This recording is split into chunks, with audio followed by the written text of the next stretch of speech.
आज रास्ते क्लियर हो जाएंगे। कराची में धरने देने वालों से बात हो गई है, जो नहीं हटेगा उसे कानून के मुताबिक हटाएंगे। एडिशनल आईजी जावेद आलम ओडू का ऐलान, कहा पूरे शहर को एहतजाज के नाम पर मफलूज करना ठीक नहीं। कमिश्नर कराची की भी MWM की क़यादत से मुलाकात, एहतजाज को ख़त्म करने की दरख्वास्त की।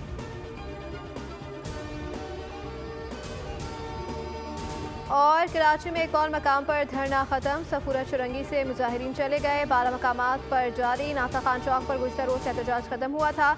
MA जिन्ना रोड नुमाइश चुरंगी के मकाम पर बंद है। गुलिस्तान जौहर कामरान चुरंगी पर भी धरना जारी है। अब्बास टाउन के सामने दोनों सड़कें बंद हैं। गोलीमार 5 star Chowrangi, power house Chowrangi और सुरजानी में एहतजाज के बाद सड़कें बंद हैं। यूनिवर्सिटी रोड पर सफारी पार्क के सामने भी धरना जारी है। शहरियों को आमदोरफ्त में शदीद मुश्किलात का सामना है।